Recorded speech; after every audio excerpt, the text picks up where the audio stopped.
Fare video su YouTube può sembrare semplice, certo finché non inizi davvero. Vuoi sapere qual è la verità? È un po' come salire su un palco per la prima volta. Ti tremano le mani, ti scordi cosa volevi dire e quando riguardi la registrazione pensi «Ma davvero sono così? Davvero mi muovo così?»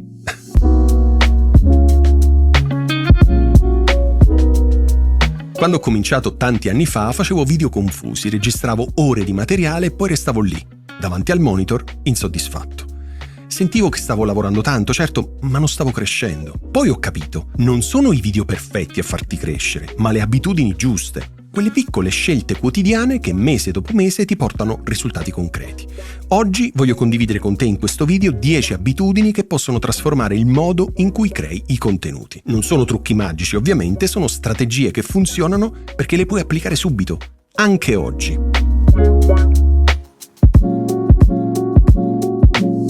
Non ti sto dicendo di scrivere ogni parola, a meno che tu non lo voglia ovviamente. Può bastare una scaletta chiara, il gancio iniziale, 3-4 punti centrali e la chiusura. Perché? Perché senza una mappa rischi di perderti. Pensa a un viaggio in auto. Puoi anche improvvisare, certo, ma se sai già dove vuoi arrivare, eviti di girare a vuoto. E quando pianifichi, stai già montando il tuo video nella testa. Questo significa meno tagli inutili, meno tempi morti e più energia nella registrazione.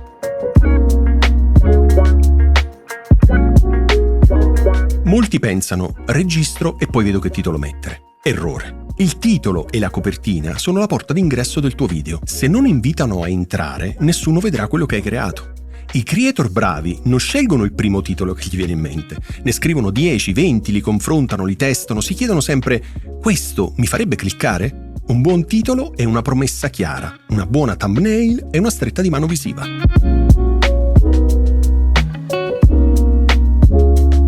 Quando guardi la lente può sembrare un buco nero che ti giudica. Lo so, è davvero strano. All'inizio ero rigido, quasi impacciato, poi ho capito, non devo presentare, devo conversare. Immagina questo, immagina di spiegare qualcosa a un amico al bar. Sicuramente userai un linguaggio più naturale, farai delle pause e ti verrà anche più naturale sorridere. Più parli alla telecamera, più quella paura si dissolve. Non in un giorno ovviamente, ma con la pratica costante. Se temi di perderti, esistono teleprompter semplici o anche app che ti mostrano punti chiave senza obbligarti a leggere parola per parola. Io, ad esempio, spesso uso una schermata con dei bullet point, così mantengo lo sguardo verso la lente, ma so sempre dove sto andando.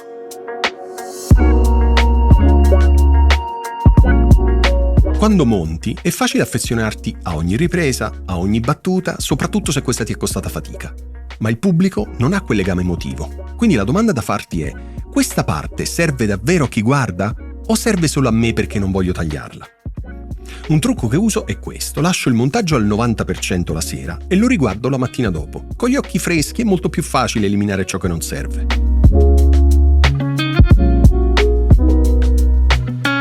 Quante volte hai passato ore su Google a cercare idee nuove per video? La verità è che il tuo pubblico queste idee te le sta già dando nei commenti. Domande, dubbi, richieste sono oro puro. Quindi leggile, appuntale e trasformale in contenuti. E sì, ovviamente rispondi perché l'interazione crea legame e il legame crea fedeltà.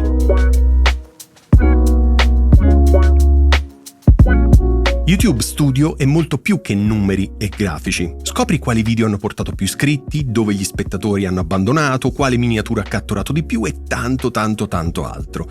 E se un video ha funzionato, chiediti: posso fare una versione aggiornata?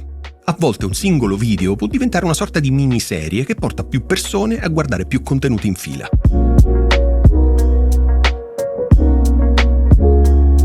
Ti è mai capitato di riguardare un vecchio video e pensare «Oddio, ma davvero ho pubblicato quella cosa?»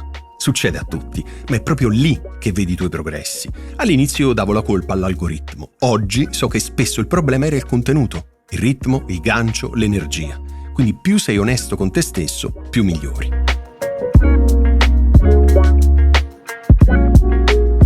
Il perfezionismo è il killer della costanza. Puoi passare settimane a limare i dettagli che nessuno noterà, quindi meglio un video 90% perfetto pubblicato oggi che un video 100% perfetto che non uscirà mai. Il pubblico ama vederti umano, non impeccabile.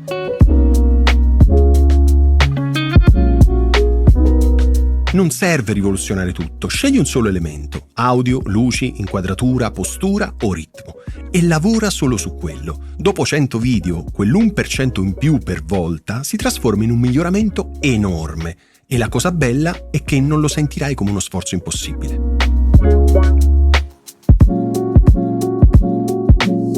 Queste 10 abitudini non sono regole rigide, ovviamente, sono solo degli strumenti, e più le usi, più YouTube smette di essere un percorso a ostacoli e diventa un viaggio in cui impari, ti diverti e cresci insieme al tuo pubblico, perché alla fine non vince chi parte con l'attrezzatura migliore, ma chi continua a migliorare un po' ogni giorno senza mollare. Spero di averti raccontato cose utili e interessanti in questo video, e ovviamente se hai dubbi, domande, curiosità, commenta pure e io ti rispondo nel più breve tempo possibile. Grazie mille e noi ci vediamo prestissimo.